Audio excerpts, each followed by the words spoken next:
세계 증시와 우리 증시를 짚어보는 시간 3분 증시입니다. 연합인포맥스 권용옥 기자 나와 있습니다. 안녕하세요. 안녕하십니까? 네, 간밤 미국 증시 어땠습니까? 네, 간밤 미국 증시는 6월 소비자 물가 지수가 예상보다 빠르게 둔화된다는 소식에 상승했습니다. 마감가를 살펴보면 다우지수는 전장보다 0.25%, S&P 500 지수는 전장 대비 0.74% 올랐고요. 나스닥 지수는 1.15% 뛰었습니다. 주요 지수들은 개장 전에 나온 물가 지표 덕분에 장 초반부터 상승세를 탔는데요. 미국 노동부에 따르면 6월 미국 소비자 물가는 지난해 같은 달보다 3.0% 올랐습니다. 이는 2021년 3월 이후 가장 낮은 수준이자 시장 전문가 예상치 3.1%도 밑도는 결과인데요. 소비자 물가는 전월 대비로도 0.2% 올라 시장 예상치 0.3% 상승을 밑돌았습니다. 시장이 크게 주목한 것은 근원 물가였는데요. 변동성이 큰 요인을 제외한 6월 근원 소비자 물가는 지난해 같은 기간보다 4.8% 올라 시장 예상치 5.0%를 밑돌았습니다. 전월 대비로도 0.2% 상승해 예상치 0.3% 상승을 하회했는데요. 근원 물가는 기조적인 물가 흐름을 보여주는 만큼 연준의 통화 정책에 더욱더 중요한 변수로 꼽힙니다. 이렇게 소비자 물가뿐만 아니라 근원 소비자 물가까지 예상보다 빠르게 둔화되면서 연방준비제도의 추가 긴축 우려가 크게 약해졌는데요.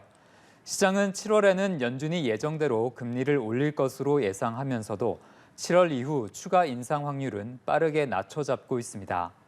앞으로도 물가가 이번 지표처럼 빠르게 둔화한다면 7월이 마지막 금리 인상일 것이라고 생각하는 셈입니다. 게다가 주식시장이 긍정적으로 보는 것은 물가가 잡히고 통화 긴축이 빨리 끝날수록 경기 침체 가능성도 줄어든다는 점인데요.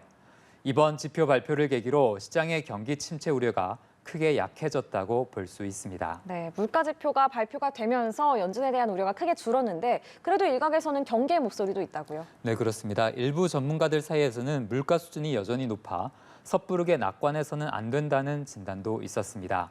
특히 서비스 품목의 물가 상승세가 여전한 것으로 나타났는데요. 주거비가 지난해 같은 기간보다 7.8%나 올라 여전히 인플레이션 하락을 막는 변수로 지목됐습니다.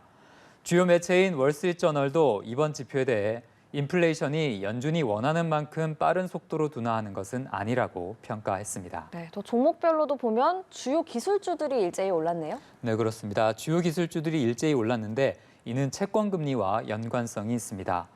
물가 상승세가 크게 둔화된다는 소식에 간밤 채권 금리가 크게 내렸는데요. 채권 금리가 하락하면 금리에 민감한 기술주의 호재가 됩니다. 엔비디아와 메타가 3% 넘게 급등했고요. 애플과 마이크로소프트, 알파벳, 아마존, 테슬라 등이 모두 1% 안팎으로 올랐습니다. 네, 마지막으로 오늘 코스피 전망 짚어주시죠. 네, 어제 코스피는 미국 물가에 대한 낙관 속에 올랐습니다. 지수는 2,575부근에서 거래됐는데요. 오늘 코스피는 간밤에 나온 미국 소비자 물가 지수 내용을 소화하며 강보합권에서 출발할 것으로 전망됩니다. 국내 증시는 뚜렷한 상승 요인이 부족했던 상황에서 이번 미국 물가 지표는 단기 호재가 될 것으로 예상됩니다. 네, 알겠습니다. 3분 증시 권용옥 기자와 함께했습니다. 고맙습니다.